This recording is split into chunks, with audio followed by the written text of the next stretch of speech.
binyamakuru n'ibitangazamakuru none ariko tushaka kuyasesengura se abantu umuntu atibwiriza no kwishyura ibyo asabwa muri uwo muryango mukuru n'u Burundi nabonye hari amadeni ngo u Rwanda rwagiye ese Kongo yahise yishyurayo nayo iracyafite ibibazo byo Kongo ariko nta nubwo yiyumva muri East Africa.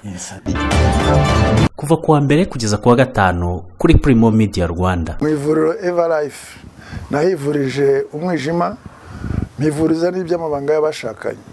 Bankoraho riraka n'abahanga pe. Nyuma yo kugira ikibazo cy'imisemburo mike bandangiye ivuriro Everlife ndarigana baramfasha icyo kibazo kirakemuka. Nyuma naje kujyana n'umubyeyi wanjye afite ikibazo cya hypertension, ubu ngubu ni muzima. Nashishikariza abantu bafite ibibazo by'imisemburo bigatuma batabyara, bigatuma imihango yabo itaza neza nkuko bikwiye, kuba mwagana ivuriro Everlife bakabafasha. Murakoze cyane. Ivuriro Everlife rikorera Nyabugogo rimaze kuba ubukombe mu Rwanda no hanze yarwo mu kuvura indwara bakoresheje imiti y'ibimera kandi itunganyijwe neza mu buryo bw'ibinini, poudre cyangwa liquide. Hari abadogiteri batandukanye bagufasha kandi kiza nuko aho waba uherereye hose ku isi imiti yakugeraho, cyane ko bakorana na DHL. Mu ndwara bavura twavugamo nk'iz'imyororokere zose, kurangiza vuba no kubura ubushake, indwara zifata abadamu zose, igwingira ry'igitsina, indwara nk'umwijima, diabete, amara, igifu, asima. Abifuza kuva ku biyobyabwenge nabo barabafasha. Ku bindi bisobanuro wahamagara cyangwa ukandikira muganga. Everlife, icyizere cy'ubuzima. Twongeye kubasuhuza, turabifuriza kugira ibihe byiza badukurikiye kuri Primo Media Rwanda. Turi ku itariki ya 15 z'ukwezi kwa gatanu, twagarutse mu isesengura makuru rya none. Rashidi, yego namahoro. Turashima rugira guseka nawe ntabwo umushima. Nangize ngo uravuga turashima Allah subhanahu wa ta'ala. Jarajara rero rugira mitanirikanga mwana y'abanyarwanda. Ya bimeze bite se? Turashima. Tugiye kugaruka ku makuru yavuzwe none. Na makuru ari bwibande cyane ku nkuru zo hanze. Babana 35 bagwe mu gitero cyo mu nkambi bashyinguwe uyu munsi ahari imugunga. Ibikorwa byabanjirije n'imyigaragambyo. Ya sure turabigarukaho. Ntaganda Bernard urukiko rwanze kwakira ikirego cye gisaba ihanagura busembwa. Hanyuma turaza no kujya mu makuru avugwa nko muri Gabo, wenda n'urugero hari imyigaragambyo yo kwicisha inzara kuri Ali Bongo, aravuga ko ari gukorerwa icarubozo. Hanyuma tuze no kugarukana none muri Republika ya Demokarasi ya Kongo, hari umugabo witwa Dr. Patrick Bala aravuga ko inzego zose hari muri Kongo zigomba guseswa igihe cy'imyaka 2. U Rwanda Kongo ikabanza gutera u Rwanda ikarufata cyangwa ikarudominating, ikarwiyanexa ubwo ngubwo bakabona kongera gushyiraho izindi nzego muri Kongo. Ariko hari inkuru utarutse mu Rwanda ikomeye yabari abagabo ni kuvuga ngo ubu ngubu abanyarwanda bahigwaga n'urukiko mpuzamahanga cyangwa urwego rwasigaye urukiko mpuzamahanga bose ubu ngubu ibyabo birazwi kubera jenoside yakorewe abatutsi. Urakoze cyane. Ubu ngubu inshingano za ruriya rukiko zahagaze burundu, nta n'umunyarwanda ugihigwa na ruriya rukiko. Abo bantu bose barasigara bahigwa n'ibihugu barimo cyangwa n'u Rwanda, bitewe kuko uzi ko hari abantu barenga 1000 ariko abagombaga kuburanishwa n'ururiya rukiko bo turaza kubigarukaho. Yego, donc amasezerano hagati y'u Rwanda n'ibindi bihugu abakekwaho jenoside yakorewe abatutsi barimo niyo yagiye gukurikizwa kurenza uko urukiko rwatangira gushaka bari abantu. Turaza gusoreza muri Ukraine. Hari umujyi witwa Kharkiv no wa kabiri kuri ku murwa mukuru Kiev. Abasirikare rero ingabo za Ukraine ziri gusubira inyuma. Mperuka mu minsi ishize umugaba mukuru w'ingabo za Ukraine ari kuvuga ati biri kwanga rwose abantu nibareka ibyo barimo. Saba bihugu byamwemereye amafaranga kuyamuha, byamwemereye abasirikare, byamwemereye ibikoresho, ati nimutaduha turatsinzwe ku mugaragaro. Kuko nabonye hari ikindi gihugu nacyo umuyobozi wacu yarashwe. Nawe n'umuyobozi uvuga ko ashyigikiye Uburusiya, tumvikana n'abandi bantu, yanze gutanga inkunga ye kuri Ukraine. Yes, nawe turaza kubigarukaho. Hari umushuti wa Rashidi witwa Dr. Peter Matuki, wahoze ari umunyamabanga mukuru wa IAC, harimo arashinjwa ibintu bya ruswa. Bimaze igihe ariko noneho ibintu biragenda biba bibi. Biragenda bijya kunoza. Icya gihugu bavugaga ni Slovakia, aho minisitiri w'intebe yarashwe. Ibintu by'intambara ya Ukraine ntabyumva, aravuga ati gende ku Burusiya. Turagaruka mu kanya turambura aya makuru n'andi yose turi bubagezeho muri iki kiganiro. Korea Automobile High Technology Limited. izi ni inzobere mu bukanishi bw'imodoka zikorerwa muri Korea nka Kia na Hyundai. Zifashisha ikoranabuhanga rigezweho zigasuzuma ikinyabiziga abakanishi bakagikoraho rikaka. Niba kandi uri no ku rugendo imodoka yawe ikagira ikibazo, hamagara aba bahanga bakudepane aho kuyiha barupigapiga ngo bayangize kurushaho. Aha hari na piyesi zose z'imodoka zakorewe muri Korea, bakagira n'amavuta meza cyane yo mu bwoko bwa Kicks, yaba ya moteri, ya buwate na ya feri, atuma ubuzima bw'ikinyabiziga cyawe buramba. Batera irangi imodoka igasubirana agaciro, bayoza igataha ari mutongoro. Namwe mutunze imodoka z'ubundi bwoko cyane cyane ubu bugezweho, ibanga ni uguhora ugisha inama muri Korea Automobile High Technology, bakagukorera maintenance imodoka igahora ari mu ryerye. Ni Gikondo hateganye neza na paruwasi gatolika ya Gikondo. Rashid, yego, reka mbere tubanze duhamagare bwana Elia atange ubutumwa bufitiye abanyarwanda n'abaturarwanda akamaro. Ujya wumva ikintu cyitwa turbo? Ngo imodoka ngo ifite turbo. Ubundi turbo ni iki? Abantu bamwe batekereza ko turbo ari ya macupa bamira. Rwa ruganda umwami yafunguye muri za 60.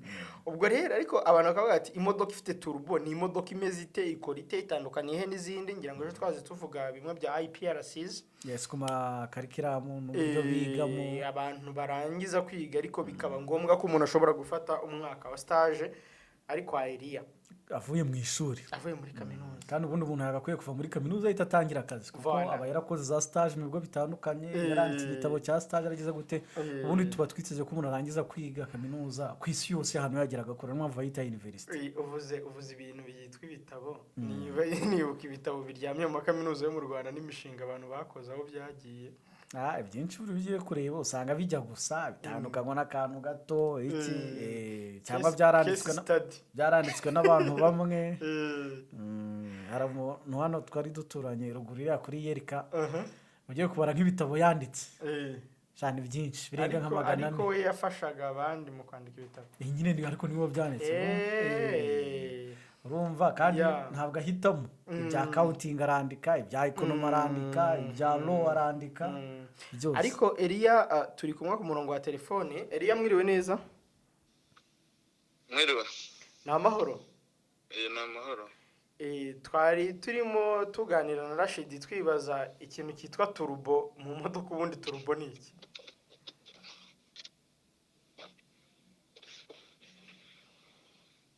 Kano kantu kari kuvuga. Elia. Hello? Uri amahoro? Ndi amahoro. Turi kwibaza duti turbo ni iki? Imodoka ifite turbo ifite iki kirenze ku zindi? Imodoka ifite turbo. Turbo ni PS bongeye kuri moteri y'imodoka. Kugira ngo ifashe mu kwakimira umwuka, kongera umwuka, kuko uburyo cy'imodoka ikora kugira ngo haboneke combustible nuko ivanga umwuka n'iriya mazutu bashyira muri moteri. Iriya mazutu bashyira mu modoka, imodoka ikayikoresha, yego, hanyuma ikabasha kubona ingufu. Noneho rero kugira ngo imodoka igire imbaraga nyinshi, kuko amaturbo, imodoka zifite amaturbo n'imodoka baba bakeneye ko zigira imbaraga kandi zikanirukanka cyane. Iriya turbo rero ikikora no kuvuga ngo izo mbaraga bakeneye, ariko bararebye basanga bazikeneye bitabatwaye ibintu byinshi, no kuvuga ngo itanyweye mazutu nyinshi. Kuko akenshi ziriya modoka byakunze kugaragara ko ziba ku modoka za mazutu, za diesel, imodoka zikorera imizigo, imodoka bakeneraho kwirukanka cyane. Ariko nyuma uko tekinoloji yagiye ihinduka, n'imodoka z'ama essence nazo zigiye zifite amaturbo. Turbo ikintu ikora ni ukongera imbaraga, umwuka mwinshi winjira muri moteri, aho kugira ngo imodoka ikoresha imbaraga nyinshi cyangwa itanga imbaraga nyinshi yanyweye mazutu nyinshi, ahubwo ikazikoresha yanyweye mazutu nke, yakoresheje umwuka mwinshi. Kuko umwuka wo ntago bisaba kuwugura. Noneho rero besitara iriya turbo ku modoka, uburyo bayesitaye iriya ni turbo charger nini nka air compressor y'imodoka. No kuvuga ngo iyo ni nka compressor yakimira umwuka hanze, ikongera ikawupushinga ukajya muri moteri, moteri ikabona umwuka mwinshi, ikagira imbaraga nyinshi. Iriya turbo rero impamvu bayita turbo, uburyo bayesitaye ku modoka nayo bayesitaye ku buryo izajya ikora nta kindi kintu isabye nyirayo kuvuga ngo iranywa essence iranywa mazutu cyangwa ikindi kintu. Yego. Iriya turbo ifite abayasitaye ku buryo amavandarateri yayo azajya akoreshwa, ni ukuvuga ngo bya bindi moteri y'imodoka imaze gukoresha isohoye hanze, bimwe tubona bisohoka muri shampoma twita imyuka isohoka muri moteri muri shampoma cyangwa imyotsi. Iriya myotsi niyo barekipeye, niyo iza igakaraga ya mavandarateri ya turbo, noneho umwanya w'uko turbo yagakoresheje izindi imbaraga ikagira ibindi bintu ikenera kugira ngo nayikore, urumva ahubwo ikoresha za mbaraga barekipeye bya bintu moteri yagasohoye bigiye hanze bigiye gupfa ubusa, nibyo barekipeyeho imbaraga zikoresha turbo. Hanyuma turbo nayo muri uko kwikaraga igakurura umwuka mwinshi hanze ikanawohereza muri moteri, moteri y'imodoka ikabasha kubona umwuka mwinshi ariko nta kiguzi byasabye umuntu nyiri ya modoka. Ni ukuvuga ngo imodoka igira imbaraga ikongera ubushobozi bwayo bwo gukora ibintu, niba ari nk'izikorera ibintu biremereye cyangwa izo bakeneyeho kwiruka cyane, ariko yakonsomye gake, yakonsomye gahoro. Buriya imodoka za turbo zigira imbaraga ariko ntizinywe cyane. Turbo rero urumva ko ni PS bongeye ku modoka igomba gufasha kwakimira umwuka mwinshi, ariko habayeho ukurinda ko habaho consommation ikabije. Ni imodoka yose ishobora kugira turbo cyangwa hari iziri specific? Hari imodoka zisohoka mu ruganda zikoze, ni ukuvuga ngo imodoka mu ruganda iyo bayikoze bakavuga ngo iyi modoka tuyigeneye turbo, bitewe n'uko ari imodoka yitezweho kuzakora akazi kenshi kagoye karuhanyije, kugenda mu misozi, izakenerwa kandi kuba ifite n'imbaraga nk'amakamyo 90% cyangwa imodoka nini cyangwa n'amamashini burya zose zigira turbo, kuko heavy vehicles zose zigomba kuba zifite turbo, kuko idafite turbo ibintu yanywa kugira ngo itange uriya musaruro mubona itanga byaba ari byinshi cyane, ntago abantu bajya babasha kubibona. Ariko iyo iriho iriya turbo iyifasha mu kugira ngo ikoreshe umwuka wonyine, umwuka mwinshi ikoreshe na mazutu nke. No kuvuga ngo itanga imbaraga nyinshi ariko yakonsomye biki. Hanyuma iyo turbo se ishobora kwangirika nayo, maintenance yayo mukayikora gute? Cyane turbo irangirika, ujya kumva umuntu agiye gukoresha imodoka arambwiye ngo turbo yapfuye, ngo turbo ifite ikibazo, ukabona imodoka yatangiye gusohora n'ibyotsi byinshi by'imyeru cyangwa by'imikara, ngo turbo yapfuye. Iyo PS nayo ikenera maintenance, kuko turbo nayo ujya wumva ko nk'iyo umuntu agiye nko kugura amavuta y'imodoka hari ubaza ngo ndashaka amavuta ya turbo. Yego. No kuvuga ngo imodoka zifite turbo nazo zigira umwihariko w'amavuta zinywa, kuko iriya turbo nayo urumva ni nk'indi moteri, ni nk'akandi kamoteri bongeye kuri moteri isanzwe. Nayo rero turbo amavuta akoresha ya moteri iriho turbo ni nayo mavuta turbo nayo ikoresha. Turbo nayo ikoresha amavuta ya moteri. Iyo turbo ibuze amavuta irapfa. Nk'iyi modoka ifite turbo, inzira zijyana amavuta muri turbo zikangirika, turbo nayo ihura n'ikibazo. Cyangwa kwa kundi umuntu afite imodoka igenda imena amavuta, iyo amavuta ashize muri turbo, iyo amavuta ashize muri moteri, umuntu akagendesha imodoka itarimo amavuta cyangwa irimo amavuta make, na mbere yo kugira ngo bigire effect kuri moteri bibanza kuyigira kuri turbo. Hari turbo kandi nazo ziba ziriho cooling system, hamwe bimwe twajyaga tubona byo kuko nta muntu usuka amazi mu modoka, ahubwo bagomba gushyiramo ariya makurante harimo amavuta na propriete mu buryo bwo kurinda ubushyuhe bukabije n'iki, kuko turbo urumva ikoresha turbo iba yohereza umwuka muri moteri kandi nayo igakoreshwa n'umwuka uvuye muri moteri, urumva ko nayo irashyuha cyane. Burya turbo inakonekise ku cyo bita exhaust manifold, cya kindi kimwe kinacometse shampoma isohora umuriro wa mwuka ushyushye uva muri moteri w'umwotsi. Uriya rero kuko ari wo ukoresha turbo, urumva ko turbo nayo igira ubushyuhe bukabije cyane, ubushyuhe bw'ikirenga bwa moteri bushobora kuyangiza. Icyo gihe rero habaho kontrola cooling system y'imodoka mu rwego rwo kurinda ko bwa bushyuhe bukabije, wa muriro ukabije ushobora kurinda turbo. Cyane ko turbo, imodoka nyinshi ifite turbo iba ifite n'icyo bita intakura, naho uzasanga ngo tabo cyajya intakura. Kuko iriya intakura iyungurura wa mwuka na bya bishashi by'umuriro, kuko turbo iyo yohereza wa mwuka mushyashya muri moteri, hari n'ibyuka bimwe bituruka nko mu mayigiyara kuko mu buryo besitaye moteri y'imodoka iriho turbo bayishyizeho n'icyo bita EGR valve na exhaust gas circulation.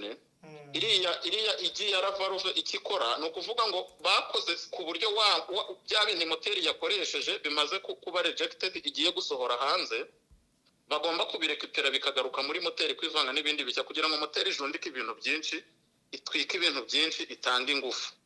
Noneho rero muri bya bintu byinshi baravuga ngo kugira ngo ijye ijundika muri ya silendere y'ayo mazutu waguze, ahubwo reka ijye ijundikamo hajyemo mazutu nke ariko hajyemo bya byuka bigarutse nabyo byongere bishye bitanga ingufu, byivange n'umwuka mushyashya uvuye hanze, byivange na ya mazutu nkeya, imodoka ibona ibintu itwika ariko itakonsomye cyane. Noneho rero iyo miriro yose iyo turbo iri kuyipusa yivanze na wa mwuka mushyashya ijya muri moteri, bigomba guca muri ya intakura ikabanza ikongera ikabiyungurura neza bigafatamo n'umuyaga kugira ngo bitaza kwinjira bifite bwa bukana bw'ubushyuhe bukabije bikabasha kuba byakwangiza moteri. Icyo gihe rero turbo y'imodoka ibigomba kontrolwa, amafilitire y'imyuka agahindurwa kugira ngo hatinjiramo imyuka ifite imikungugu, ya mikungugu cyangwa imicanga bikagenda bikangiza ya mababa ya vandarateri. No kukontorora ku buryo turbo imodoka ya turbo amavuta agomba kujyamo amavuta meza kandi akajya hindurirwa ku gihe kimwe n'amafilitire.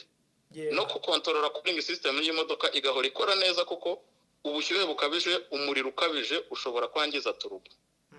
Kandi 90% y'imodoka zifite turbo iyo turbo yangiritse ntago moteri yongera gukora, nayo ihita ihagarika ubushobozi bwo kongera gukora.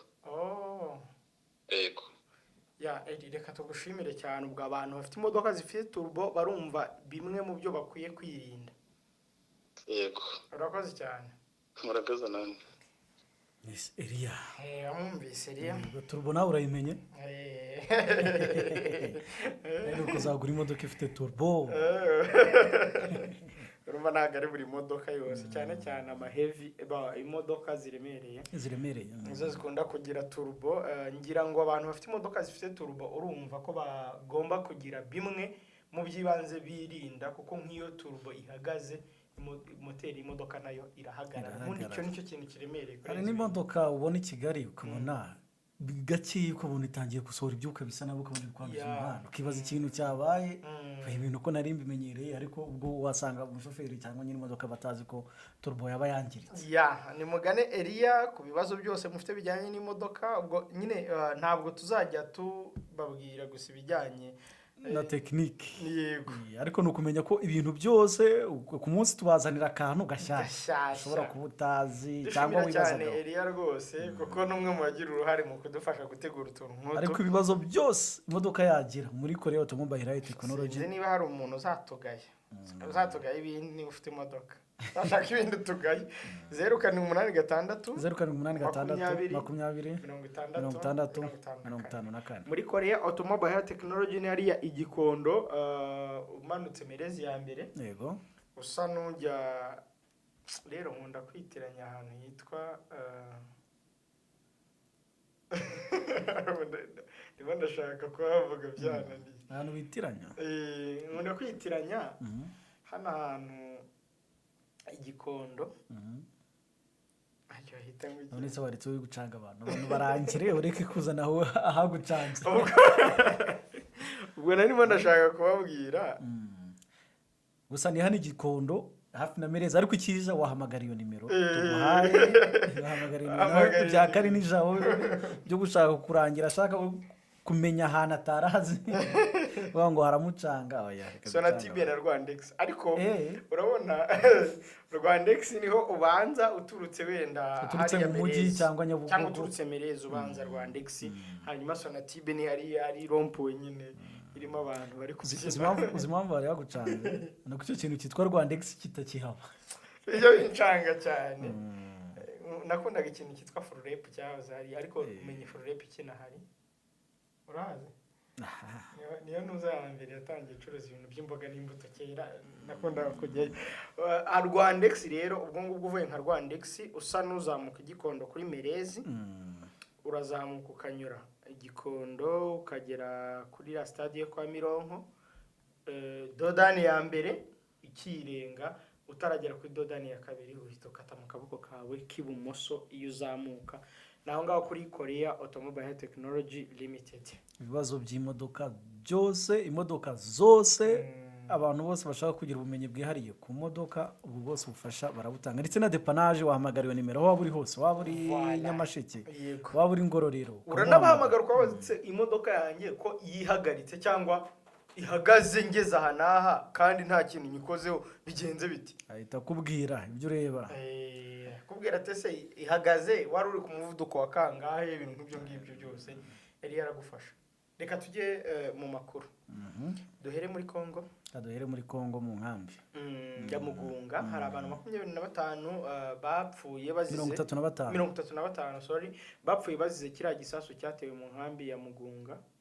Bagombaga barashyingurwa cyangwa bashyinguwe bashyinguwe. Okay, ibikorwa byo kubashyingura byagombaga kuba ku cyumweru, ariko imyiteguro ngo yari itaragenda neza kuko barabizi nyine biba ari ibintu nanone bya politike biba bigomba gukoreshwa nk'andi maturufu yandi n'iki, buriya ariko ibintu by'imyemerere nabyo birakonta, uretse ko naje gusanga ntaho no Basilamu bavuga ko ubundi umuntu apfuye bahita bamushyingura, ariko hari igihe ubona naho za exception ko nabiboneye nko kuri Gaddafi nawe yarapfuye amara nk'iminsi ngahe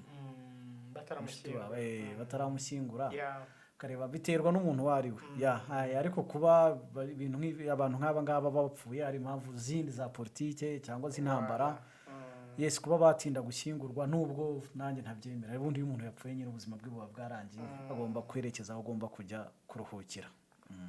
Gusa uyu munsi rero kumushyingura, abandi bati no kumuhamba. Uribuka rukubya Depite Ruku rwa Byoma, arimo avuga ati no guhamba, byo bintu byo kuvuga ngo no kumushyingura, bicyo Kinyarwanda ngiye cyo ntemera ni kira kivuga ngo yitabye Imana yapfuye, umuntu arapfa kuko iyo Imana imuhamagara ntiwari uhari, ntuzi niba ari nayo yitabye. Umuvugizi wa leta ya Kongo Patrick Muyaya yari yasabye abaturage bagoma kuza ari benshi bakambara imyenda y'umukara mu muhango wo gushyingura aba bantu. Ni igikorwa cyabanjirije cyabereye muri stade ya Goma, ariko kibanjirizwa n'imyigaragambyo, abaturage nyine basaba ubutabera, bavuga bati ibi bintu ntago bikwiye, abaturage bacu barishwe, by'intambara, byibasiye inyo ku muntu, nyirago amafoto urimo urayareba. Ngo kwataka abasivile ni crime contre l'humanité, ibintu nk'ibyo. Na n'ubu nta perereza rirakorwa hariya ry'abantu bigenga ngo tumenye abishe bari abantu, bamwe bashinja M23 abandi bagashinja leta ya Kongo, abagizweho ingaruka nabo bakavuga bati twebwe n'ingabo za leta zaturashe. Ariko Kongo yo yemeje ko ari mu 23 yabarashe, ndetse na leta z'ubumwe za Amerika zirabyemeza, umuryango w'ubumwe bw'Uburayi usaba ko haba iperereza unamagana biriya bintu, ariko ntibagira ubushinja kimwe n'ibindi bihugu byinshi. Gusa ni igikorwa cyabaye mu ntangiriro z'uku kwezi, nubwo abantu batinze gushyingurwa kugeza uyu munsi. Bashyinguwe mu irimbi rusange rero ahita Rwanguba muri teritwari Nyiragongo, hanze gato y'umujyi wa Goma, hakunze kwitwa kuri Cimetière de Blanc cyangwa mu Kinyarwanda irimbi ry'abazungu, irimbi ry'abera, kuko hashyinguwe abera benshi n'abirabura bishwe mu ntambara ya kabiri y'isi. N'ibyo muri make.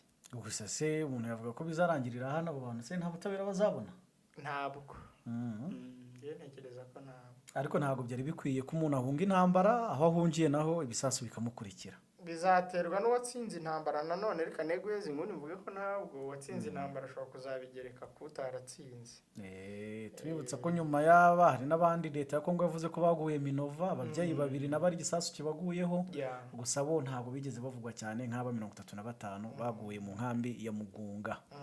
Ni ibikorwa byagiye bigira ingaruka cyane, byanongeye kuzamura umwuka mubi hagati y'u Rwanda na Kongo. Amerika ivuga ngo ni u Rwanda, ngo ubwo na M23 ngo barashara mu nkambi, y'u Rwanda ruti nta mpamvu yo kutugereka ibintu nk'ibyo, nta n'iperereza ryakozwe. Harya ni Matthew Miller, umuvugizi wa departement y'ububanyi n'amahanga ya Amerika, ibintu nk'ibyo. Ngibyo muri makeya niyo nkuru yavuzwe muri Kongo uyu munsi, ariko hanavuzwe yindi twavugaga yuko hari umugabo witwa Dr. Patrick Bala. Patrick Bala. Afite uyu mugabo ni muntu cy'imbere na mbere. uyu mugabo ni umukire, ni umugwizatunga, ni umuherwe, ni umunyemari, yize ibintu bijyanye n'ikoranabuhanga, ni naryo yashoyemo, gusa afite n'amafarumasi menshi. Iri zina Patrick Bara, abanyarwanda bakunze injyana za rumba, na n'ubu bakizikunda, baramwumva cyane kuko mu njyana za rumba niho abantu baririmba. Uwitwa Wilson cyangwa Wera na Fally Ipupa bakunda kumuririmba. Ni umukire uyu nguyu. Hari amakuru avuga ko yaratuye mu Rwanda n'ubundi kuko muri Kivu ya ruguru yaratuye Rubavu. Kuba umukongomani wese ufite amafaranga yatura mu mujyi wa Rubavu ni ibisanzwe. Twaje gusanga impamvu ni nyinshi: umutekano, isuku, kubona aho impamvu ni nyinshi, abika amafaranga mu buryo bumworoheye, ambiance, ni byinshi. Nawe rero yaratuye inaha i Rubavu. Gusa muri mwaka wa 2022 amakuru yo muri Kongo yatangajwe ko yatawe muri yombi mu Rwanda. Gusa Rwanda icyo gihe nta kintu giheze rubivugaho. Nyuma yaho yaje kurekurwa, ariko amakuru muri Kongo n'ubundi akavuga ko u Rwanda rwamurekuye, arikurwa bikozwe na ambasade y'u Rwanda ya Kinshasa, kuko niyo murekuye muri Kinshasa. Ibyo abakongomani bavuga ngo yarekuwe kuko imyigaragambyo yari myinshi mu burasirazuba bwa Kongo, cyane Igoma, yararekuwe. Uyu rero afite muvuma politique mu Kinyarwanda se ntabwo ari ishyaka, ariko ni ibikorwa bya politiki. Ni umuntu ukunda kugaragara mu bikorwa bya politiki. Afite n'abantu bamushyigikiye. Yitwa Anovik, niba Anovik, ubwo Ken Kongo iri ya Chayanu. Uyu rero kuri uyu munsi, kuri uyu wa gatatu, nawe yagiye hariya ari prononsa ati asaba Perezida Antoine Felix Tshisekedi gusesa inzego zose z'ubutegetsi muri Kongo. Ubwo ni ukuvuga igihugu kikajya mu bihe bidasanzwe. Hanyuma bakabanza bagatera u Rwanda, bakarufata, cyangwa batarufata ngo barugire intara ya Kongo ya 13, bakarudomina kuriya igihugu gifata kikakoloniza ikindi. Bamara kubikora arya mu Burusiya wa mu perezida bisa nkaho ubundi ari mu Burusiya, hahandi wa mugabo wari wavuze Prigozhin ngo yahungiye. Ubundi hariya hari ibihugu, hari n'igihugu umunyarwanda yigeze gukinamo kitari kuza. Hari uduhugu nyine hariya natwo turi tukiri muri Union Soviétique, tukiri aho ngaho. Ni ibihugu byigenga, nabo bakavuga bati u Rwanda ruba igihugu kigenga ariko kiri sous contrôle ya Kongo. Ati ibyo ngibyo byamara kuba mu myaka 2 tukabona gusubizaho inzego zacu. Ati kuko ibi nibyo byaca uru rwiyenzo n'aka gasuzuguro ku Rwanda ku gihugu cya Kongo. Uwo ni umugwizatunga Patrick Bara. Ikibazo rero mbaye no mu Rwanda, wasanga afite n'imitungo igihari hano mu Rwanda. Ibi ngibi rero ku muntu nk'uyu nguyu ngiye mba mifata wenda ni ugutanga ibitekerezo bye, kuko nyine amategeko aba bimwemerera, ariko babona ari no gushaka popularity, kuko ubu ngubu umuntu wese wavuga ku gutera u Rwanda kugira gute muri Kongo hari ikindi kintu cyaza.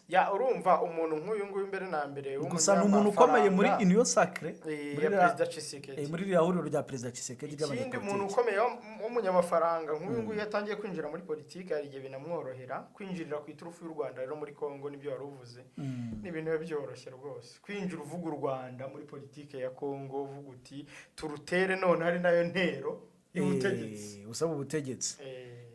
Leta ya Kongo ntacyo iratangaza kuri ibi byifuzo by'uyu mugabo, ariko ibi ngibi byagiye bisabwa n'abanyepolitiki benshi bo muri Kongo.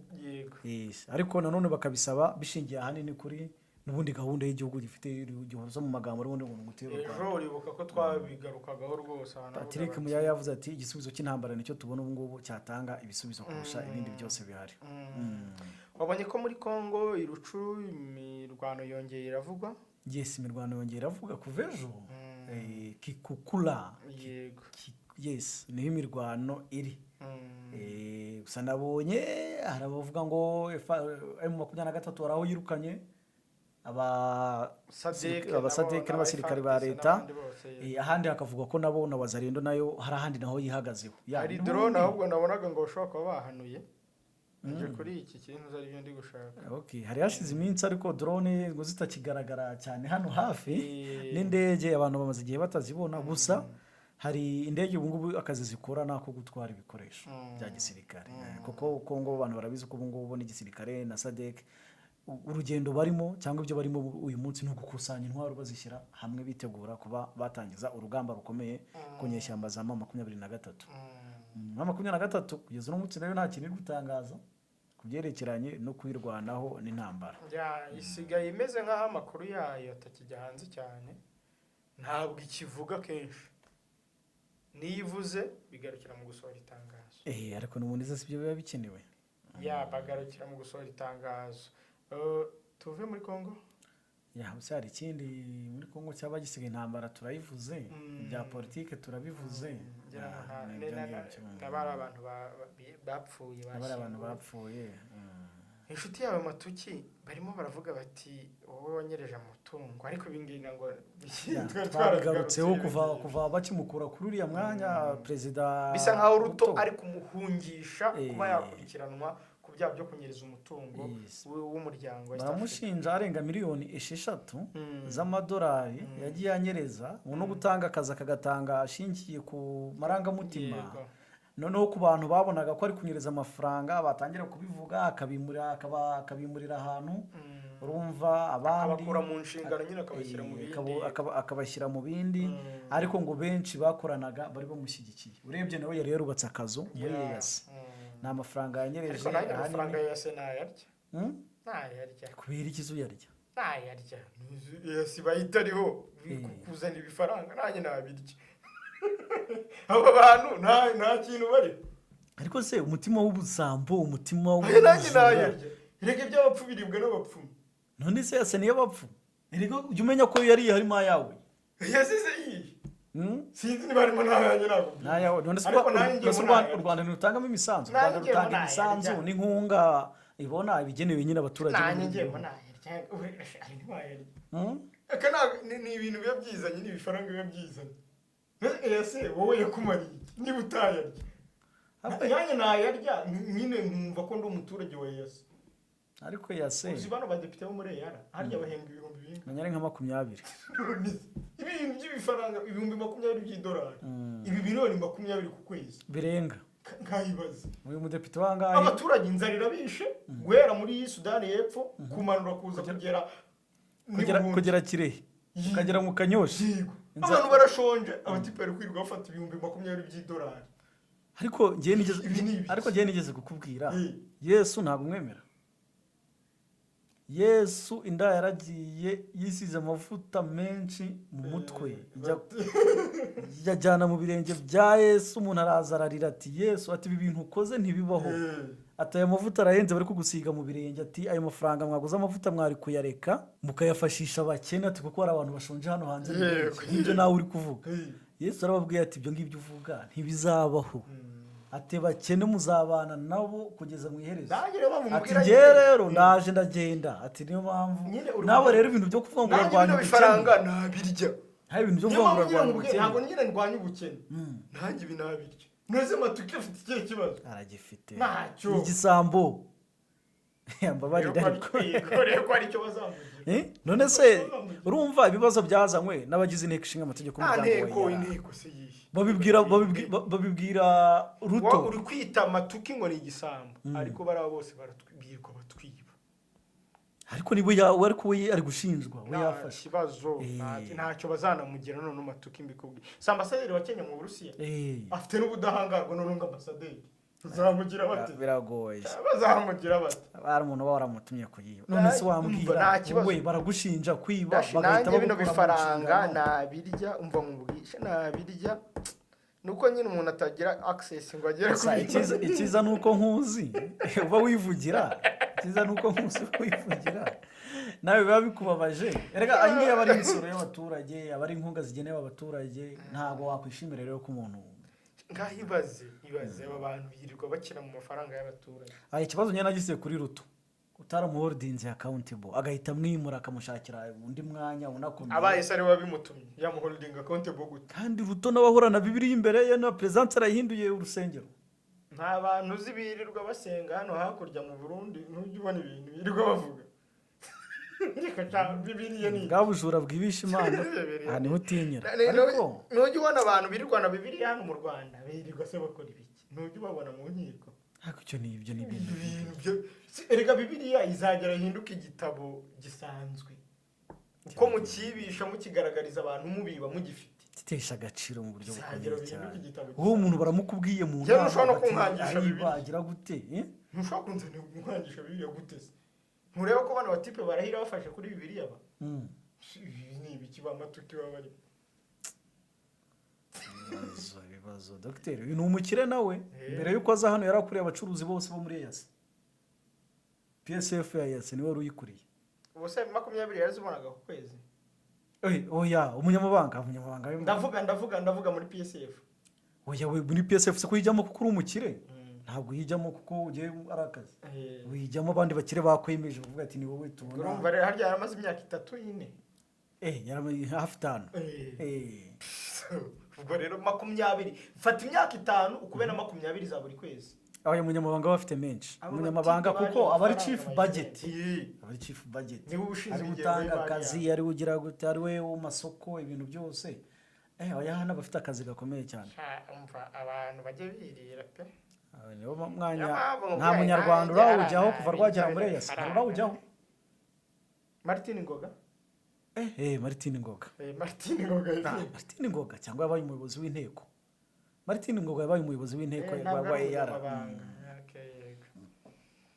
ahubwo bazivamo menya ari we wigeze harimo wigeze kungiriza umunyamabanga Christophe yego ntabwo rero bino bifaranga nanjye ntabirya ubundi bifaranga by'iyi miryango ikintu cyitwa Loni ikintu cyitwa African Union ari ibintu biba biraho nyine abantu bajyamo bakirira ibifaranga urumva uzi nk'ubu y'abantu bagize amahirwe hakaboneka impunzi oya urumva impunzi zicitse ku isi akaya ndirimbo ya ambassadors ngo ibaze muganga ngo ikimutunze no kwindwara ziriho ku isi ngo umunsi umwe zicitse uzi nk'impunzi zicitse mana abashomeri uzabashomeri wawe aya bakora ibindi impunzi zitunze abantu my friend ariko bakora ibindi none se nabintu twagiye tubona bivaho se kandi abantu bakabaho bakora ibindi ibaze HCR uyikure ku rwego rwa Loni uyimanure mu Rwanda uyimanure mu Burundi uyimanure muri Kongo uyimanure ndavuga mu karere ubwo ntabwo mvuze ku isi hose uza abakozi bifite laboro ni benshi cyane kandi bahembwa neza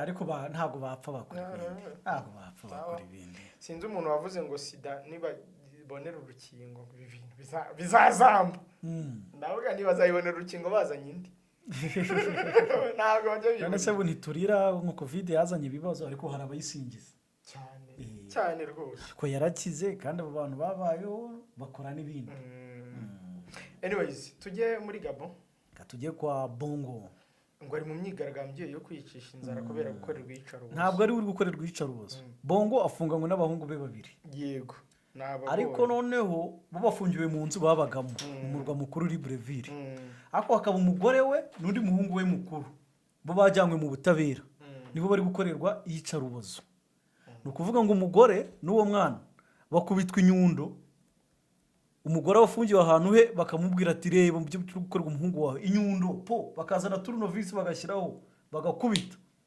ubwo rero ibingiyi harya uyu simwishwa ni iki Brice urgingwemo Brice nawe bagira icyo bapfana no muri famille ye muhiritse ku butegetsi ari n'umuntu we hafi cyane rwose general kuko yigize no gukurira umutwaro ushinzwe kumurinda ubwo rero iryo yicarubozo riri gukorerwa umugore we n'umuhungu we umwe nibyo byatumye abahungu be 2 bafunganywe nawe batangira kuyicisha inzara kugira ngo ibyo bikorwa bihagarare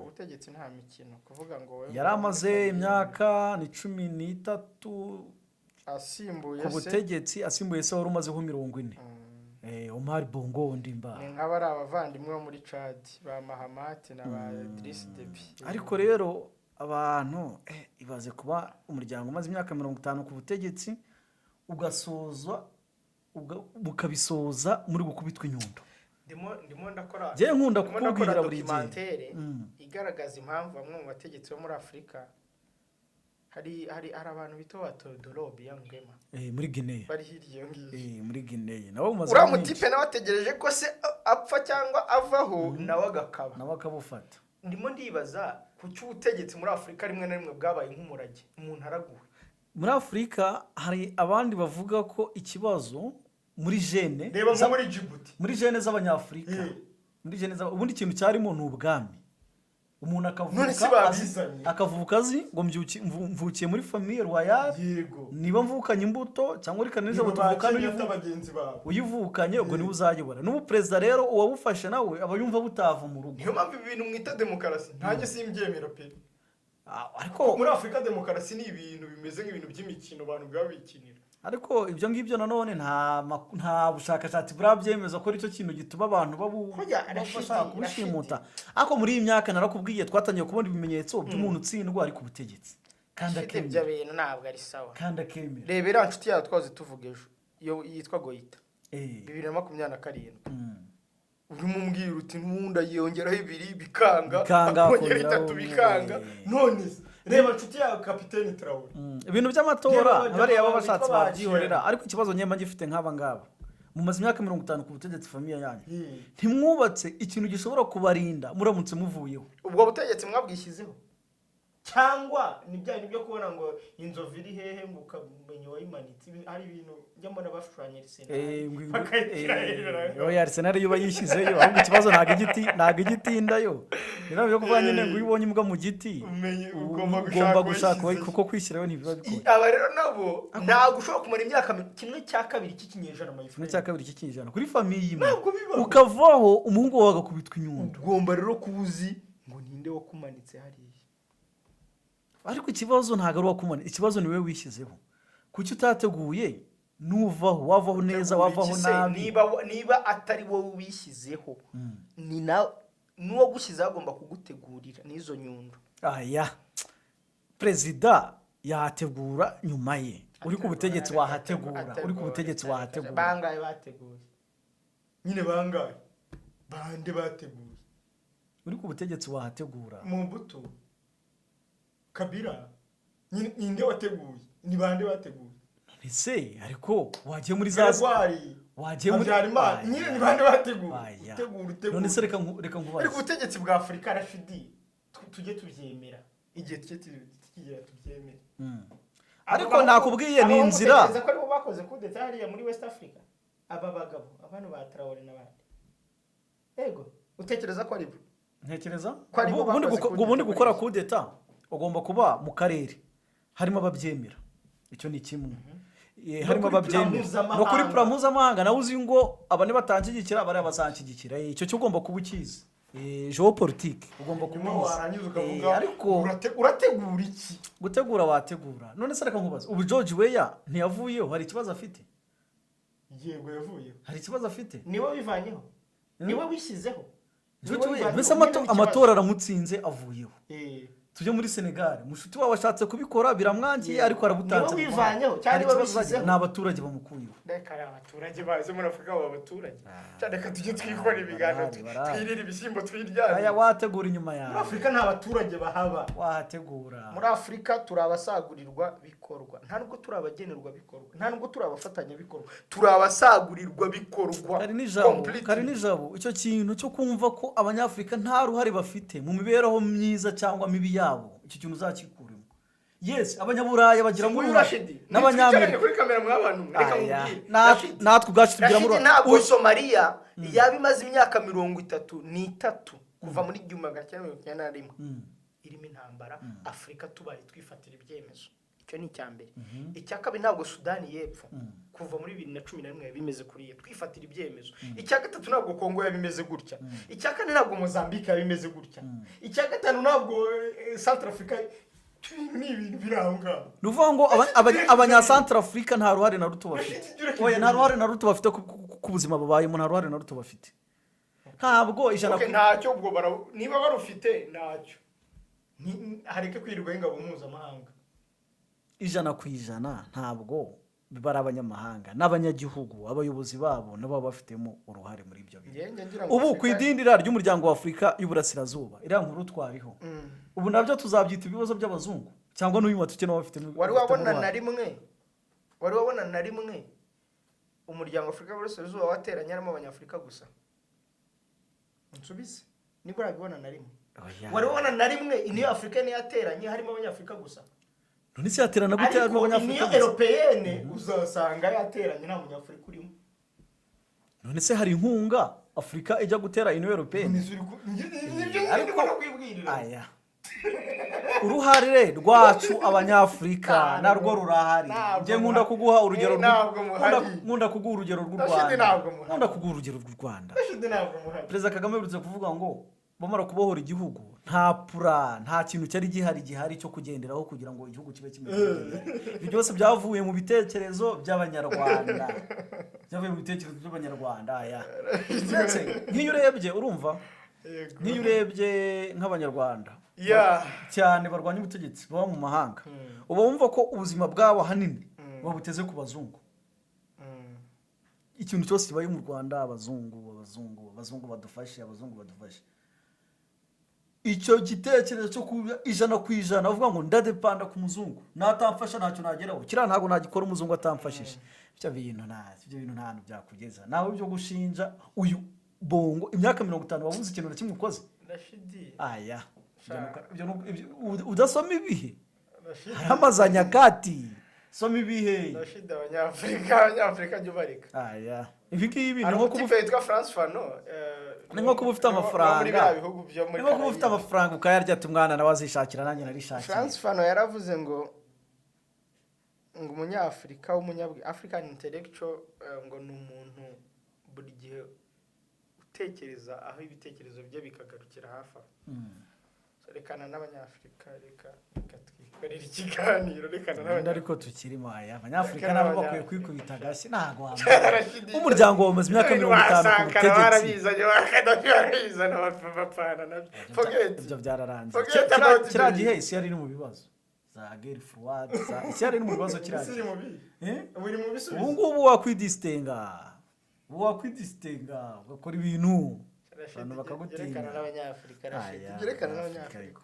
yerekana n'abanyafurika rashi niba abantu bataramenya kubaho ntabwo wajya kubabesha bareka kuko ibi bintu bawumva umwana wa bongo ngo ari gukubitwa inyundo na turnovisi bagamucomeka ku ntebe y'amashanyarazi kari bikeya sababwiye yaramaze imyaka 30 kari bikeya famille bongo yaramaze imyaka 50 ku butegetsi kuvuga ngo uzi ikintu kiba kirimo se nanjye nkibera umunyafurika baba bakwishyura nawe ibyo wabakoreye ibyo rero nibyo nkubwira none se amuzungu bazaga kugutegeka ngo nawe bacomeke ku ishanyarazi iyo system y'ishanyarazi utayizana mu gihugu ntabwo nawe uri kuzayigeramo. Marie Antoinette na Louis XVI arya babaciye imitwe muri revolution anyways ngo ingabo za Ukraine zasubiye inyuma Kharkiv kubera ibitero by'Uburusiya ngira ngo bino byo birasanzwe abantu bamaze kubonaho ibi bintu biri kwerekeza intambara imaze kurambirana gusa basubiye inyuma ngo kugira ngo baticwa kuko babonaga abarusiya bari kwavansa n'imbaraga nyinshi cyane kandi bibaye Anthony Blinken ari Kiev agiye kubabwira uburyo za miliyari 60 bazazibonamo. Rega hari akantu bavuze aba Western baraba mu burengerazuba baravuze ngo tuzafasha abanya-Ukraine kugeza ku munya-Ukraine wa nyuma. Bari babizi ko bazabafasha kugeza wa nyuma apfuye. Tuzafasha abanya-Ukraine kugeza ku mu-Ukrainian wa nyuma. None se nk'ibi ngibi biri kuba kuri Ukraine bamba barire. Nabyo na Amerika abanya-Ukraine iyo banga kujya muri iyi ntambara hari bari kuyibahatira si ubutegetsi uriya Perezida Zelensky akegura ati n'umunya-Ukraine ati intambara ntabwo nyishoboye Zelensky ntabwo ari umunya-Ukraine ati intambara ntabwo nyishoboye akavaho ntabwo ari umunya-Ukraine intambara itari ifite ikintu na kimwe isobanuye Zelensky nawe atandukaniye na bamwe mu baperezida bo muri Afurika gusa bakuzana bazi gahunda uko bizarangira ukeme ariko urumva ibi ngibi nyine ibintu bigeraho nanjye mumva narabirambiwe bise abantu barapfuye igihugu cyashizemo abantu ku buryo ushaka nabo gushyira mu ngabo kabaho abantu barapfuye barashize nawe ukavuga ngo ntago ngo abantu ku imyaka 18 kugera kuri 60 ngo yemerewe gusohoka igihugu kibaye gereza ngo abagore none ubu bigiye kubitegeka ngo nibo basigaye ari benshi ngo nabo baze twatoza igisirikare nyine mva iyi si turi kubamo anyways twigenderere rero nta kindi twavuga hano muri Ukraine urumva ni intambara ubona ko mu minsi yashize Putin yasabye abasirikare be kuzana ibitwaro bya kirimbuzi bagakora n'intuza bagakora n'imyitozo hafi bakiga kubiye bitegura kuba ngo babirasa mu gihe abanyaburayi nabo baza babahaye ubufasha atifuzaga kuri Ukraine bw'abantu n'iki ibyo ngibyo abanyaburayi na Amerika bahise batinya gukora imigambi yabo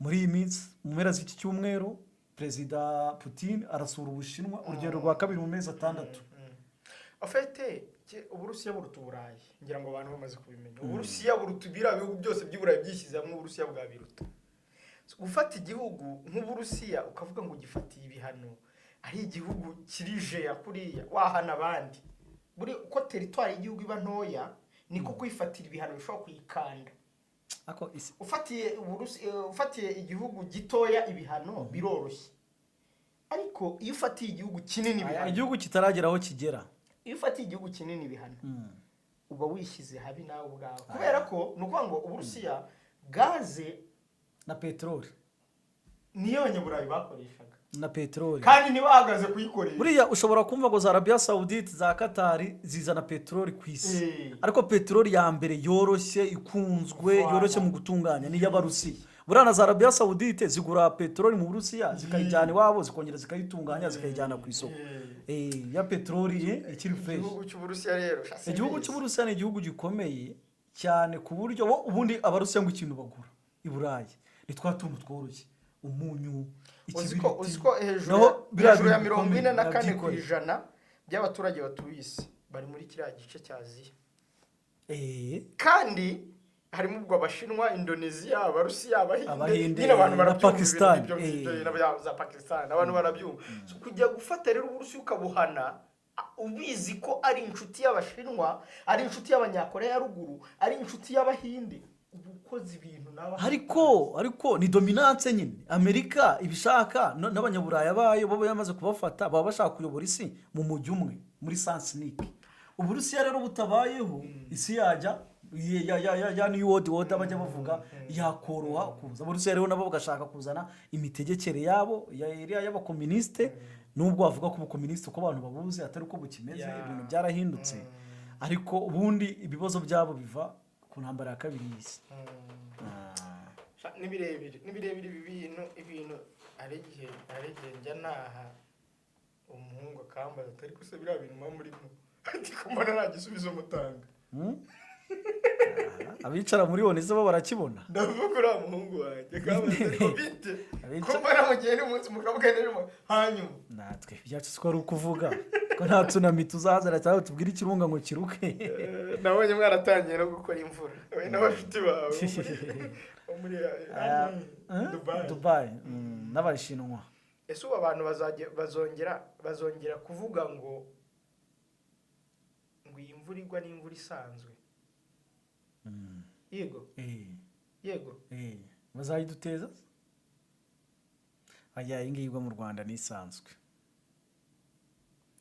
hari n'abavuga ngo umuntu ageze ku rwego rwo gukora imvura ashobora no kukoherereza niba ari ngo iyo miyaga yabo warangiza ukavuga nisanzwe se kugeza uyu munsi iracyasanzwe ihari igwa cyangwa uracyatekereza ko isanzwe igwa hano uracyatekereza ko isanzwe igwa hano n'isanzwe aho gereka guca igiko ubu hano hari umuntu ugiye kutwoherereza imvura turutse Dubai reka dufate ibyarashiti ko ari isanzwe urabona bari aba Dubai imvura bari bayikumbuye urabona umuntu kumara imyaka 20 atarabona imvura igwa niba umuntu ageze ku rwego rwo gukora imvura ntuzambwire ngo nawe wizeye neza kwiri kugwa iwawe ari isanzwe none se iyo abanyarwanda rero bavuga ngo ibihe byarahindutse byahinduwe n'iki noneho ubwo ugiye kunzanira bya bindi by'abantu birwa tubwira ngo ni imihindagurikire y'ibihe ngo yatewe ngo n'ibyuka byoherezwa ngo mu kirere ngo n'inganda za rutura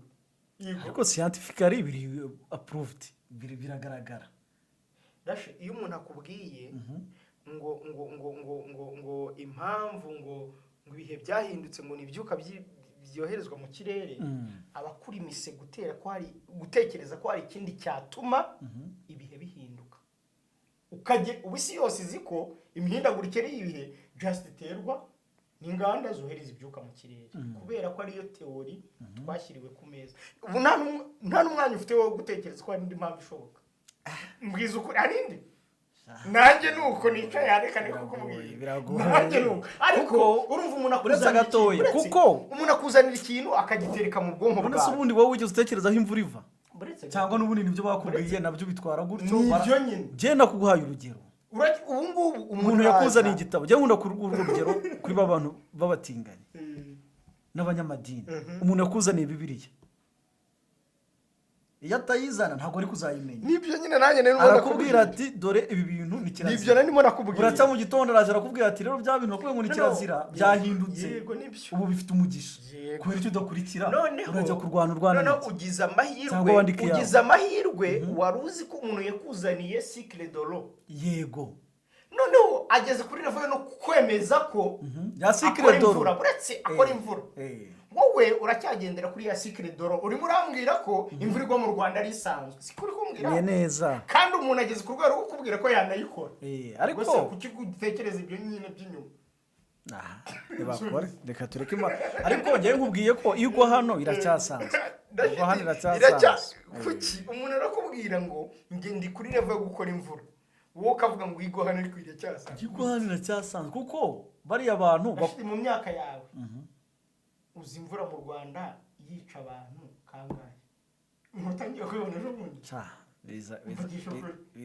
kuko nta na minisiteri ibirwanya ibyo bintu yabagaho ibyo bintu ntabwo byajyaga no muri plani y'igihugu rwose ibintu byo gutura mu manegeka iryo jambo reka twigendere twirire ibijumba tuma abantu batekereza ntutekereza ko harimo akantu nkaho mutingito muri Haiti hari umutipe wavuze ngo mbere yo kwiga umuntu agomba kubanza kwiga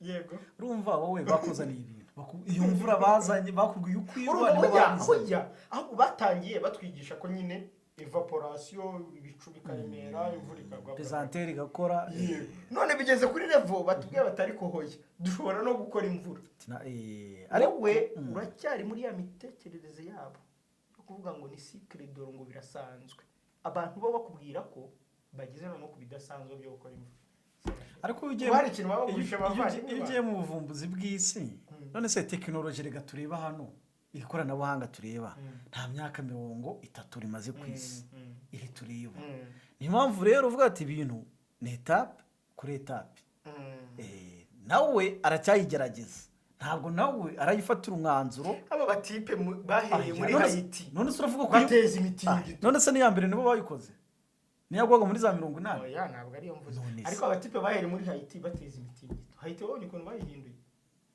Somalia yo nono kuvuga amahoro muri Somalia ntibibaho tugere ku bajenosideri tugarukire mu Rwanda anyways wari wabitubwiye ko akazi k'ubucamanza mpuzamahanga kuri jenoside karangiye yes rwa rukiko mpuzamahanga rwashyiriweho u Rwanda rwa Arusha rwahagaritse imirimo mu myaka abantu barabizi ariko hasigaraho urwego rwasigariye yo gusoza imirimo rwasize rugakorera mu Buholandi ariho Kabuga ari kuburanira ukuvuga ngo abantu bose 93 rwagombaga kuba ruburanisha cyangwa abandi rukabohereza mu Rwanda ko mu Rwanda ahoherejwe bane n'uru rukiko bose ubu ngubu ibyabo birazwi ubu nta muntu ugishakishwa abari basigaye bari babiri Charles Ryandikayo na Charles Sikubwayo nabo babiri umwe yari umucuruzi undi ari burugumesitiri umwe yapfiriye Njamena undi apfira muri Kongo Kinshasa bose bapfuye 98 bose bapfuye 98 bicwa n'uburwayi busanzwe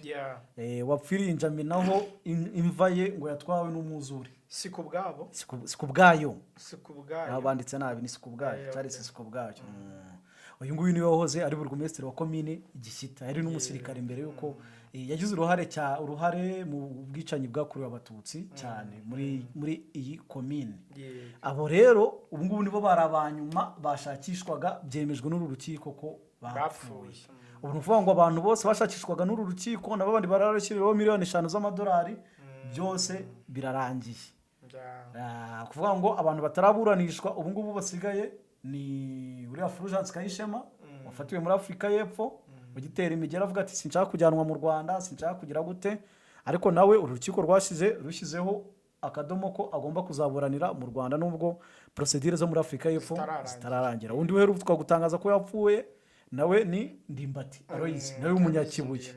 We yapfiriye mu Rwanda apfira Kirehe aho yari yihishe. Yageze aba bose bari mu nkambi ya Kashusha. Ni nkambi yahungiyemo abajenosideri benshi cyane. Ibyo wamenya rero uru rukiko mu bantu 93 rwaburanishije 86 nibo rwafasheho imyanzuro barimo kohereza mu Rwanda, abandi rubagira abere, abandi rubohereza mu bindi bihugu birababuranisha. Umuntu wavuga ko yagize irengayobora ni Kabuga. Urukiko rwanzuye ko urubanza rwe ruhagaze kugera igihe kitazwi kubera impamvu z'ubusaza bwo mu mutwe imbaraga nke nikongera ngo bakoresha. Uru rukiko rero u Rwanda ibyo rwarushimyemo wenda nibwo rwemeje ko jenoside yabaye mu Rwanda ari jenoside yakorewe abatutsi bwa mbere nyuma yo kuburanisha Kambanda wari minisitiri w'intebe akemera icyo cyaha no mu muryango w'abibumbye barabyemera. U Rwanda ruti ariko umusanzu rwagombaga gutanga kuko imanza rwaciye ni nkeya ugereranyije n'ibisubizo byavuye mu Banyarwanda by'iko gacaca barabyibuka mu nama y'igihugu y'umushyikirano. Niko gacaca zo zaranihuse cyane kandi zica imanza nyinshi mu gihe gito hafi 2 miliyoni mu myaka 10. Barabyibuka mu nama y'igihugu y'umushyikirano y'uyu mwaka Minisitiri w'ubumwe bw'Abanyarwanda n'inshingano mboneragihugu Dr Bizimana Jean Damascene yavuze ko imanza 3 zo muri rwa rukiko zarusha zafashe budget yose y'inkiko gacaca kuko umuntu umwe hari yatwaraga 20 miliyoni urubanza rw'umuntu umwe. Ni byagiye binengwa cyane mu kugendesha gakeya imanza. Bamwe bati abakoraga muri rukiko babikoreraga nk'akazi bashaka amafaranga, ntabwo icyo bari bishishikajwe cyane ko ari ugutanga ubutabera gusa. Uru rukiko rurangije imirimo, hari Abanyarwanda 8 rwohereje muri Niger, urabibuka hari umwe wapfiriye, ni babiri bamaze gupfa. Basigaye 6 ntawe uramenya ibyabo. Niger ubwo byahise bihurirana no guhirikwa k'ubutegetsi kwa Bazoum, hanyuma ubutegetsi nabwo bujya kwistabiliza urumva ntabwo bajya kureba politike mpuzamahanga batarareba internal politics nta kintu bavugaho rwose, nta kintu nta makuru ahari. Gusa umuhungu wa Zigira Nyirazo Protais aherutse gutangariza ibinyamakuru mpuzamahanga ko bari gushaka uburyo abantu bahabwa ubwenegihugu bwa Niger bagatangira kuba babona passport n'uburyo bajya basohoka igihugu bakeneye wenda kujya kwivuza kugira gute bikaba byakunda. Gusa abandi bati kuki abantu batemera kuza mu Rwanda kuko mu Rwanda rabizi ko hari ntuyahaga wari majoro atuyiremera warangije igihano cye mu Bubiligi kuko yashinjwaga kwica abasirikare b'Ababiligi barindaga Agataha Wiringiye Imana hari muri kan Kigali. Watuye i Kigali yarangije igihano arangije azicaza mu Rwanda i Kigali batiba ngabo kuki bataza. Kandi amakuru meruka bayeho neza baritabira ibikorwa bisanzwe by'igihugu Muganda. Gusa nawe ntabwo aganira n'itangazamakuru, sinzi ikibazo gihari, arafunze cyane kuba yaganira n'itangazamakuru. Ntekereza ko atari intuza y'u Rwanda, amahitamo bwite. Ngiye cyo natekereje wenda sinzi niba leta ariko ngiye twaraganiriye kamera. Off camera arabikunda akavuga byose aranaganira cyane, ariko ni umuntu ubifite nk'ubu twibuka ku nshuro 30 akwiye kuba arayize ibyo avuga cyane kumwe n'ubwinje kuko ari mu Rwanda. Ibyo bintu simbizi, sinzi n'ahantu nigeze mbona abantu bavuga ngo abakoze jenoside ngo bajye batanga ubuhamya. Abagiye muri twe tubivugaho noneho ibuka iravuga itoya iti birashoboka ko batanga ubuhamya noneho bugakomeretsa cyane banasubiza abantu. Nanjye ntabwo nifuza ko atanga ubuhamya bw'ibyo yakoze, nibura ubu ngubu ubumwe n'ubwiyunge ku gusaba imbabazi ku kuzitanga ibyo byo yabiganira kuko tubona n'ubundi hari abantu bakoze jenoside bahuriye mu mashyirahamwe n'abayikorewe kandi ni icyo ngicyo. Ubwo rero urwo rukiko rurarangiye, rwari rufite ishami hano i Kigali. Ejo bundi registre warwo yari ari mu Rwanda avuga ko basa n'abafunze igice kimwe bazakomeza gukora ariko gake kubera abakozi babagabanyije mu guhiga bano bantu babiri. Ubu nabo bimenyeshejwe ko bapfuye, ni ukuvuga ko n'iri shami naryo rigiye gufungwa. Ikoreraga hano menya ari Kimihurura rari. Ngibyo muri make dusoreze kuri wa mushuti wawe barashavuye mu nama. Uyu nguyu nawe ntabwo yemera ibintu by'iriya ntambara, niwe munyaburayi utabyemera. Ntabwo yemera iby'intambara ya Ukraine n'Uburusiya. We baramubwira ati kutafasha Ukraine, ati ibintu by'intambara yanyu ntabwo mbyemera. Gusa ariko nabonye wa mugore ukuriye umuryango w'ubumwe bw'Uburayi nawe yihanganisha umuryango we, Ursula von der Leyen. Uyu mugabo rero arakunzwe yakomeretse cyane n'umwe mu bagize uruhare mu gushaka kumurasa yatawe muri yombi. Hanyuma ibya bisambo bifite ibyawe byo mu Bufaransa baracyahiga Ubufaransa, filime irakomeje. Ubuse ntitwasoza rafite soreza ahangaha twifuza abantu gukomeza kugira ibihe byiza. Naho ku munsi w'ejo tuzagaruka ejo, mukomeze kugira ibihe byiza. Bye.